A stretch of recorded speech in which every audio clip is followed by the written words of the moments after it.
Actually, yesterday morning I was sitting reading my Bible, and this lady came by. She was running.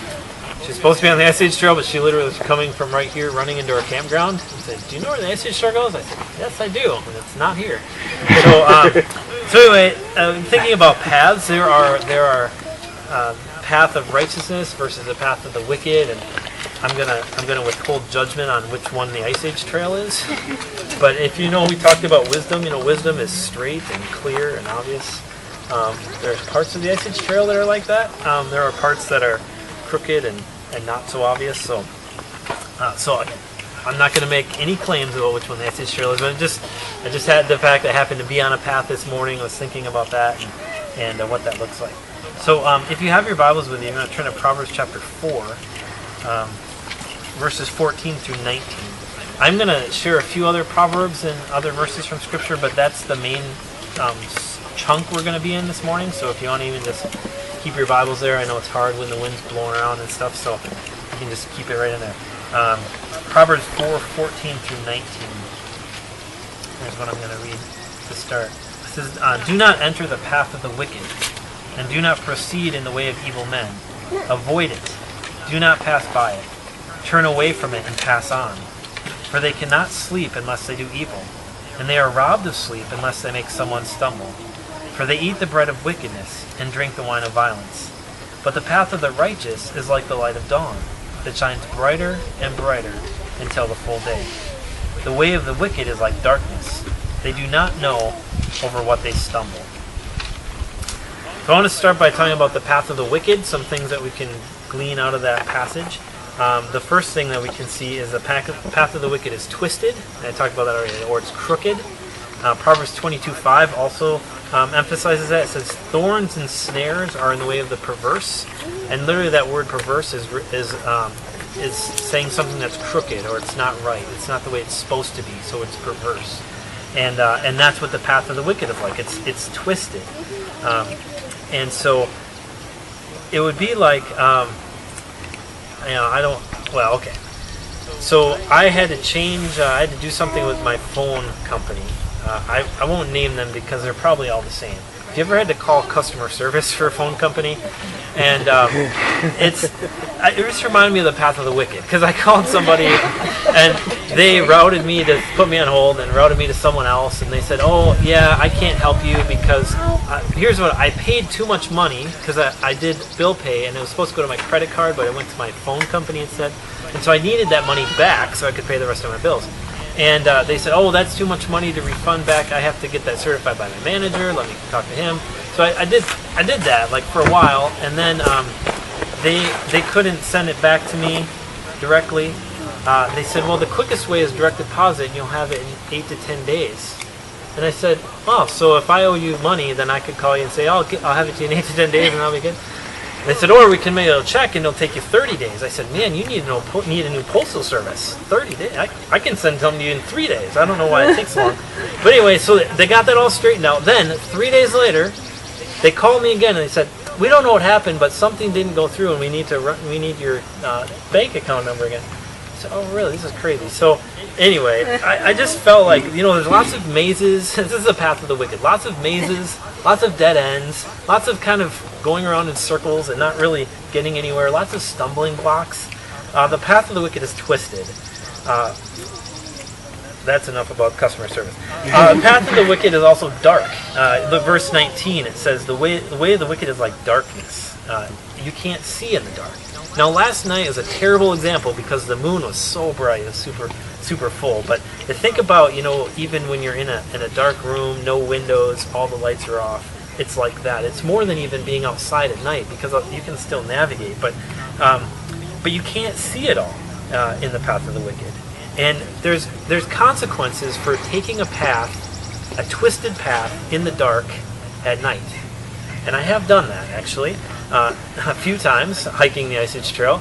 I've gone and I've maybe hiking at night, sometimes by choice, sometimes because I got lost. And sometimes I had a flashlight, and sometimes I had a flashlight and the battery burned out. I've had all of those happen. And what happens is you kind of try to feel your way along the path. But what happens is the trail takes turns, and you can't see them. You're just kind of guessing, and so you walk straight, and you think, well, this should be the obvious way to go. But because it's dark, what happens is you stumble. You end up walking over rocks or roots or twigs, or people who don't want you trespassing in their land. Those kind of, you're going to stumble on things. And that's just what happens in the dark. And there's actually other consequences for that. I'll talk about that in a second. But when you think about stumbling, it says, and again, verse 19, the way of the wicked is like darkness. They do not know over what they stumble. And when we're stumbling, we're talking about tottering. Someone who's just learning to walk. So Laura's getting there. You're tottering a little bit. You're kind of not sure on your feet, sinking down. We had an epic water fight last night, or yesterday afternoon, Dan Millar and I, against lots of little girls, and we won. But there were some times we were sinking down, we were tottering, failing, bringing injury. There were some water injuries happening, bringing ruin to someone. That's when you think about tottering and stumbling. Anybody who knows who's got up to go to the bathroom in the middle of the night, tripped over some coffee table or something. It's not pain-free to stumble. So that's what happens when you're in the dark. So the path of the wicked is twisted. It's dark. And then we learn some things about the people who are walking on this path. Some wicked path walkers, if you will. And verses 16 and 17, the people who walk on this path, and I don't want to be like us versus them, because sometimes we can find ourselves on this path, but people, you say, how do I know if I'm on this path or not? Well, here's one thing. People on this path eat, live, and breathe wickedness. They eat, live, and breathe wickedness. All they think about, all they do, it gives them nourishment. Verse 16 says, they can't sleep unless they do evil. That means every single day. The Boy Scouts have a motto that says, do a good deed daily. The wicked are like, okay, have I done evil yet today? If I haven't, I don't want to go to sleep yet. I am not sleeping until I've done some sort of evil. So every day. And then look at verse 17. They eat the bread of wickedness. They get nourishment from it. Verse 18. They drink the wine of violence. This is what they're looking for. So the people on this path eat, live, and breathe wickedness. And then they make other people stumble. So this goes with verse 19. Verse 16. It says, they're robbed of sleep unless they make someone stumble. So not only do they stumble, but they love to make other people stumble. And that makes sense. I don't know if you've ever, surely, probably you haven't, but your friend has, tried to push someone off a dock by a lake, and you think you're going to be all sneaky, and somehow, some way, just through the righteousness of God, you find that you are the one falling into the water. That's kind of, sometimes you take them with you. That would be appropriate to this verse. Maybe you're both going down, but you're stumbling, and you're making other people stumble, and it causes you to stumble at the same time. The other verse I read from you, Proverbs 22:5, also talked about thorns and snares are in the path of the perverse. So there's, again, if you've ever tried to leave a trail, this is nice and mowed for us, looks really nice. If I just say, go that way half a mile, just go straight, you're going to run into some things. Some of them are going to be thorns, maybe not snares, I don't know, unless there's some hunters out there. One of my favorite runs in cross country is called a map run, and there's like different points on a map. They give you the map, they say, okay, you're here, and you have to run here. And the first one, they usually in teams of 2. The first team that gets there wins. And so you can take trails or you can take shortcuts. I love shortcuts, if you know anything about me. My daughter Joyu this morning, she was going to the trailer. You see it's right there. She went to the path on the left. And I said, Joyu, where are you going? She said, I'm going to the trailer. I said, do you know what's right over there? She said, this is a shortcut. I said, oh, I get that. Those are the kind of shortcuts I take. I get that. So anyway, I love to take shortcuts, and so we're into this one run. I remember you're just going full board because you want to win, and running into thorns. I remember running, and you kind of just run through the pain for a little bit, and then sometimes they get so thick you literally can't move. You just like stop, and you're stuck, and now you can't back up, and you can't go forward, and it's just not pleasant. That's what stumbling is like in the path of the wicked. It actually slows you down. Those shortcuts aren't so great. Okay, so hopefully you've seen the picture of the path of the wicked. It's not a place we want to be. It's not that fun to hang out in. Let's talk a little bit about the path of the righteous. First of all, the path of the righteous is light. Okay, if the wicked is darkness, then the righteous is light. Verse 18 says it's like the light of dawn, and then keeps getting brighter and brighter. So we sang the song "Rising Sun." Right now, I said we should have sang it earlier. The sun's so high. Well, yeah. Even look at our shade.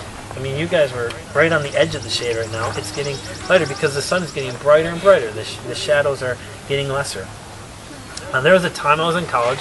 I took one of my infamous trips to West Virginia for the weekend. We went just Friday night, got there, set up tent, and it was a beautiful fall evening, and the sun was still up a little bit. So we said, let's just go hike into the mountains a little bit, just enjoy the beautiful leaves and the colors, and enjoy the creation. So we went in there, and of course, because I was on the trip, we got lost. You guys are probably never going on a trip with me after all these stories. So we got lost. We actually went up over the ridge, and there was this really scary West Virginia hunter there. But he was nice. He gave us directions. It was intimidating, but and so we knew how to get back. He just said you got to go up over that for a piece and be under that holler and down around that bit there. Probably how his directions were. And so we were hiking, and what happened is we ran out of daylight. It got dark, and we couldn't see the trail anymore. So we said, you know what, this is dumb. We just talked about what happens if you try to hike in the dark. We just got to stay overnight, and then as soon as it gets light, we can see the trail and we'll get going again. Well, this was fall, and it was the low that night was probably about 37 degrees. It also happened to sprinkle / rain throughout the night. So I did use my Boy Scout techniques, built a lean-to. I built it in the dark, so it wasn't my best work ever, but it kept us kind of dry, or more dry than nothing. It was cold though. It was freezing. I mean, you'd sleep for maybe 5-10 minutes, and then you'd wake up just shivering. We'd do jumping jacks to warm up, or do push-ups, anything to stay warm. It was one of the most miserable nights of my life. I can tell you stories of other ones later. But what happened is, the point I'm making here, the path of the righteous is like light. The very first hint of light. I mean, literally, like, not, look at the sunrise, isn't this beautiful? Like, that little bit of tiny grayness in the sky was like, that's good enough. We can see the trail, let's go. And we were so happy. We started hiking, and it didn't feel, our feet were numb. But just the fact, like, we're like, hey, if we keep moving, our legs are going to warm up, we're getting closer to home. And so we started hiking on the trail. And then, when the sun rose, like now, and just like that warmth beating down on us, I was telling Jenny, I've never seeked the sun, but that was one time. I was so happy for the sun, and it just warmed not only our skin, but I think our souls and our spirits very well. The path of the righteous is like that. It's like the light of dawn, the very beginning, and you start to walk. You say, Mom, the path of the righteous, I can see. Let's go. Let's head toward righteousness. And what happens as you walk towards righteousness, as you walk towards Christ, it gets brighter and brighter as you go along. And it just keeps getting brighter. It never ends. I mean, we can't fathom this, but that's the whole concept of eternity. Eternity is we're going to continue to get brighter and brighter as we walk towards Christ. It's never going to get to a point where we're going to say, hey, that's bright enough, or I'm close enough to Christ, that's good. For all of eternity, we're going to keep going closer and closer to Him. So the other thing about that is that the sooner we get to the light of dawn, the better it goes for us. Like I said, that night, I did not wait for it to get bright enough. Like, just a little itsy bit, and I was gone. And Proverbs 22:6 is a famous child-raising verse, but it says, train up a child in the way he should go, and when he's old, he will not depart from it. Well, that concept is, the way we should go is the way of righteousness. If we start going that way, the earlier we can go, the better. If we can do it when we're children, if we're fortunate to have our parents raise us up in that way, when we're old, we'll not depart from it, and we'll continue on that path. By the way, though, even if we weren't raised in that way, today is the youngest you're ever going to be. So let today be the day that you say, hey, I'm going to, maybe my parents aren't even here to raise me up anymore, but Lord, you be my parent, you be my father, and teach me the way I should go, and I will walk in it and not depart from it from this day forward. Because I'm not getting any younger. Let today be the day. So there's no better day today to start than today. All right, so we've talked about the path of the wicked, the path of the righteous, and I'm usually I'm a practical person, so I always want, how do I stay off the wicked path? How do I stay on the righteous path? And there's a few a few hints along the way. One of them is one I just talked about, Proverbs 22:6. Get on the path of righteousness as soon as possible. Do it early, and then don't depart from it. In other words, if we lay a good foundation early, it's going to pay dividends throughout all of our life. And again, some of that we don't have control of, right? I mean, some of us were raised in really godly, wonderful Christian homes, and some of us weren't. And some of us were something in the middle. But the reality is that where we're at right now, in our point in life, even really my older kids, my younger kids not, we have a decision to make that I'm going to stay on the righteous path from where I'm at right now. So that's one thing. Get on it early. Secondly, guard yourself. I read before Proverbs 22:5. I didn't read the second part. Thorns and snares are in the way of the perverse. He who guards himself will be far from it. So we need to guard ourselves. In other words, we need to always be aware of our surroundings. That's part of guards. If you ever see like the Secret Service detail, like before a president goes anywhere, they scout out the whole surroundings. They know all the buildings. They know who works there. They probably do background checks on everybody. Or they should. They know their surroundings. I don't have a lot of experience in Secret Service, but I know hiking, I know outdoors, I know maps. When I go outside, I always like to be aware of where I am on a map. For example, I talked about the Ice Age Trail. It's marked. It's really well marked. You could go for miles and miles without a map and not get lost, except for that one time that you wish you had it. And so I always just make a point to keep my thumb on the map, like to have an idea as I'm hiking, where am I at, where am I going, to know what's ahead of me. There's also something different for those of us, probably almost everybody came out here by GPS today, not by map. There's a difference. GPS tells you here's where you are and here's how you get to this place. But GPS does not necessarily show you, and if you go off the wrong route, it reroutes it for you, but unless you're out of service. Yeah. Now, what happens, though, on a map, if you're following along on a map, I'm talking about guarding yourself. You know your surroundings, even beyond where I am and where I'm going to. So I know, well, I should have done my homework. I know over there is group site, campsite C. I can't see it, but I know it's there because I've investigated the map. I know group site A is over there. I know that if I go this direction on the Ice Age Trail, it will take me eventually to Whitewater. I know if I go this direction and I have to cut over the way a little bit left, the Ice Age Trail will take me to a certain point, actually on Waterville Road, and then there's a connecting road for a leg. I can't see any of that, and GPS isn't going to tell me. I suppose I could move my fingers around, but just go with my point, would you? About the map is that you need to know your surroundings, not just where you are and where you want to go, but what's on your left, what's on your right, what's beyond my line of vision. What would be really good to know is around that corner, there's either a lion or a waterfall or water. Like, it'd be good to know that before I even get there. What if I stopped here, I'm exhausted because I wish I had water, but just over there is water. So to know our surroundings, I think that's part of guarding yourself beyond our line of sight. And so that's another thing, how to stay off the wicked path. Guard yourself, know your surroundings, because things often come from us that we can't see beyond our vision. The third thing I want to talk about is don't always trust your instincts. And this seems different because I think a lot of times we should trust our instincts. A lot of times our instincts tell us the right thing. But there are times that we have to be. Let me give you something we should be guarded about. Proverbs 16:25. There is a way which seems right to a man, but its end is the way of death. I just said this to one of my kids yesterday.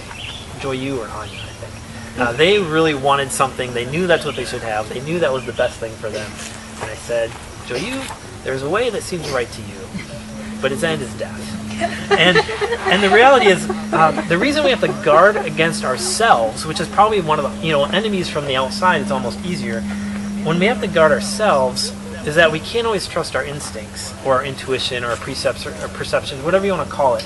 The reason we can't is because we're just really, really good at convincing ourselves that something is right. Even when it's deadly, even when it's the worst thing for us, we just kind of convince ourselves like, oh, that's a good thing, or oh, that won't be so bad, or God wouldn't mind, or nobody would notice.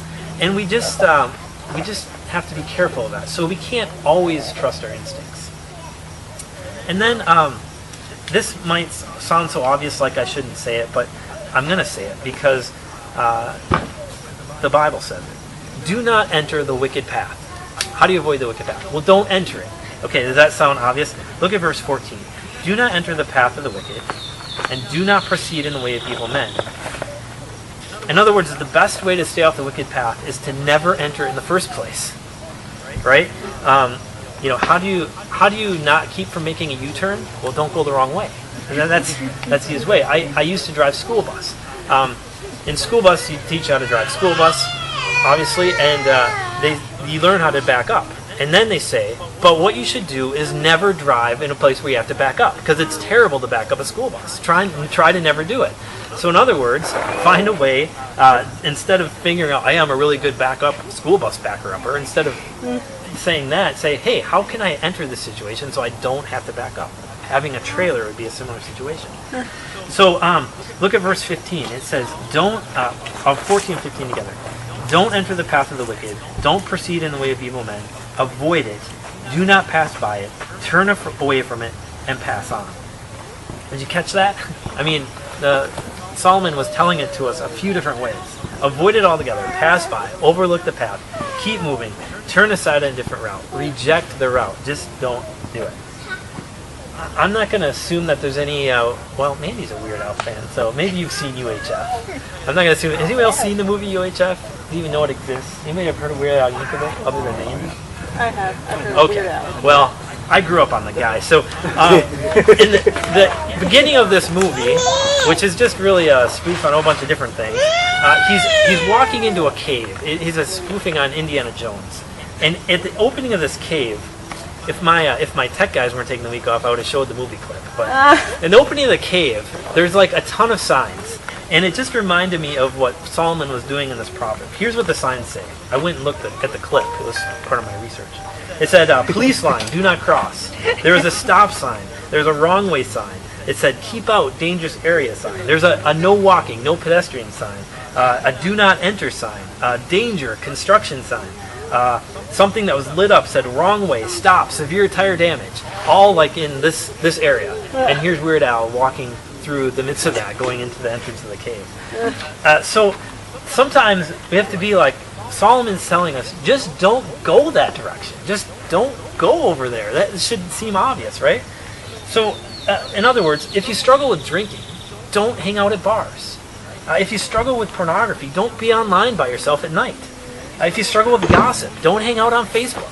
There's just some places that are just make sense to not be. It's just don't even go there. And do not proceed. Now that sounds like the same thing. That's also in verse 14. But sometimes if you do find yourself on that wicked road, the next best thing you can do is stop moving on it. Do not proceed. Don't keep going. Don't go any farther. I don't know if you've learned the advice, so if you're lost, they say what you're supposed to do is stop and wait for someone to come find you. Now, I almost never do that. I don't know. It seems like it could be a long time before they come find me. I'm going to find my way out. There's an alternative, but I would tell my kids that. Like, just don't. Sometimes you get yourself more lost by keeping going. At the very least, I would say this. Before you keep going, stop, reorient yourself, get your bearings, get yourself figured out. Know that you're heading in the right direction before you start moving again. And that's really important thing. A lot of times when people are lost, it's what gets them in trouble is not their circumstances, but their own mind. Their mind starts playing tricks on them, and they start doing things that just don't make any logical sense. That is very much would fit the path of the wicked. We start to think what is wrong is right, and what is right is wrong. And so, get your bearings before you reorient yourself, figure out where north is, and then start going in that way. Which brings me to the very last point. We're talking about how to stay off the path of the wicked, stay on the path of the righteous, and it's this. Keep focused on the goal. Stay focused on the prize, which is Jesus. Luke 9:51 says, when the days were approaching for Jesus' ascension, he was determined to go to Jerusalem. Some translations say he set his face toward Jerusalem. He knew where he needed to go, and he didn't waver from it. He didn't let anything distract him from his purpose. He was determined to fulfill his God-given mission. He was resolute in his travels. People were saying, oh, you should come over here, or all these people need to get healed, or why are you going back there? They hate you in Jerusalem. Don't you know that's not a safe place for you to be?